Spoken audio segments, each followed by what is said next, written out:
अखेर शेतकऱ्यांची कर्जमाफी जाहीर झाली. अर्थसंकल्पात देवेंद्र फडणवीस साहेबांनी पुण्यश्लोक अहिल्यादेवी होळकर कर्जमाफी योजना अखेर जाहीर केली. शेतकऱ्यांची कर्जमाफी होणार हे 100% फिक्स झालं. पण ही कर्जमाफी सर्व शेतकऱ्यांची होणार नाही. कारण 5 नियमात जे शेतकरी बसतील फक्त त्यांचीच कर्जमाफी होणार आणि जे शेतकरी या 5 नियमात बसणार नाहीत त्यांची कर्जमाफी अजिबात होणार नाही. कर्जमाफीची घोषणा होताच प्रत्येक शेतकऱ्याला प्रश्न पडला होता, माझं कर्ज माफ होणार का? पण लक्षात घ्या, प्रत्येकाचं कर्ज माफ होणार नाही. 5 असे नियम लावले आहेत. 5 नियमांची अशी चाळणी लावली आहेत की ज्यामुळे अपात्र शेतकऱ्यांना तर कर्ज मिळणारच नाही, पण जे लोक बँकेत जाऊन हे एक काम करणार नाहीत हे शेतकरी पात्र असूनही अपात्र होऊ शकतात. तसेच स्वतः मुख्यमंत्र्यांनी शेतकऱ्यांसाठी अर्जंट सूचना दिलेली आहे. पहा, पैशांचे वितरण जे आहे ते करण्यात आलेले आहे, पण जे शेतकरी 5 नियम पाळतील, एक काम लवकरात लवकर बँकेत जाऊन करतील, त्यांचे पैसे त्या ठिकाणी माफ होणार आहेत. त्यामुळेच आजच्या व्हिडिओमध्ये आपण या कर्जमाफीची सगळी सविस्तर माहिती तुम्हाला देणार आहोत. पहिली गोष्ट, आज आपण पाहणार आहोत की कोणत्या जिल्ह्यामध्ये कर्जमाफी होणार आहे आणि कोणत्या जिल्ह्यामध्ये होणार नाही. तसेच कर्जमाफीची जी तारीख आहे ती नेमकी काय आहे आणि कोणत्या तारखेआधीच कर्ज माफ होणार आणि कोणत्या तारखेआधीच कर्ज माफ होणार नाही. कोणते शेतकरी पात्र आहेत, उत्पन्नाची शेतीची नेमकी अट त्याच्यासाठी काय घातली आहे आणि सगळ्यात महत्त्वाची शेवटची गोष्ट की बँकेत जाऊन नेमकं तुम्हाला एक काम पूर्ण करायचं आहे की ज्यामुळे तुमची कर्जमाफी निश्चित होईल.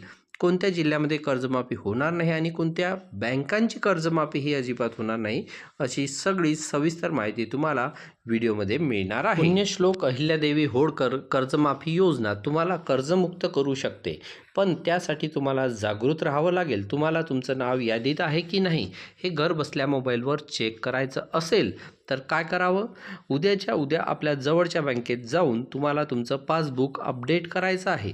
आधार लिंक आहे का ते तपासायचं आहे आणि मुख्य म्हणजे 30 सप्टेंबर 2025ची तुमची स्थिती काय आहे हे बँकेकडून तुम्हाला माहिती करून घ्यायचं आहे. तर शेतकरी मित्रांनो, आतापर्यंत तुम्ही या योजनेचे तांत्रिक नियम ऐकले, पण एक शेतकरी पुत्र म्हणून मला तुम्हाला काही गोष्टी मनापासून सांगायच्या आहेत.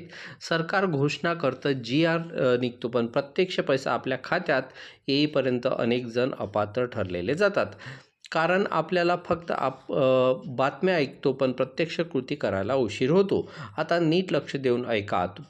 तुम्हाला पुढच्या 2 दिवसात काय करायचं आहे. पहिली महत्त्वाची गोष्ट, उद्याच्या उद्या तुम्हाला बँकेमध्ये पासबुक घेऊन बँकेत जा आणि तिथे गेल्यावर फक्त लाईनमध्ये उभे राहू नका, तर मॅनेजरला विचारा की माझं खातं NPCI मॅपिंगला लिंक आहे का. आणि शेतकऱ्यांचं आधार लिंक असतं पण सीडिंग नसतं. तुमचं सीडिंग नसेल तर सरकारनं कितीही बटन दाबलं तरी तुमचे पैसे दुसऱ्याच्या खात्यात जातील किंवा परत जातील. ही चूक करू नका. दुसरी गोष्ट, ज्यांच्या कर्जाची रक्कम 2 लाखाच्या वर आहेत आणि त्यांनी गाफील राहू नका. सरकार फक्त 2 लाख भरणार आहे. वरचे पैसे जे काही असतील ते तुम्हाला भरावे लागतील, तर तुमचा 7/12 कोरा होईल, नाहीतर व्याजाचं चक्र सुरू राहील. शेतकरी बांधवांनो, ही माहिती तुम्हाला यासाठी देते कारण मागच्या कर्जमाफीत हजारो शेतकरी केवळ KYC न केल्यामुळे लाभापासून वंचित राहिले.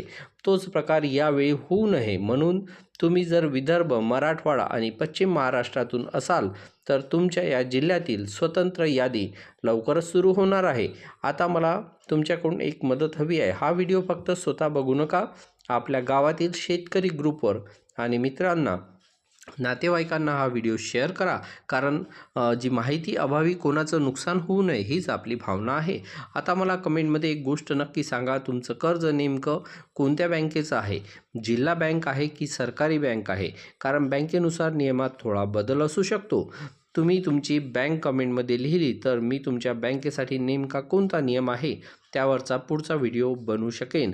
आणि हो, तुम्हाला जर या योजनेची पात्र लाभार्थी यादी तुमच्या मोबाईलवर पाहायची असेल तर कमेंटमध्ये पाहिजे असे टाईप करा. जर जास्त कमेंट्स आल्या तर मी यादी डाउनलोड करायची त्याचा लाईव्ह डेमोसुद्धा तुम्हाला या व्हिडिओमध्ये, पुढील व्हिडिओमध्ये देणार आहोत. तर बघा मित्रांनो, व्हिडिओ आवडला असेल तर व्हिडिओ लाईक करा, चॅनलला सबस्क्राईब करा आणि इतर लोकांनी शेअर करा.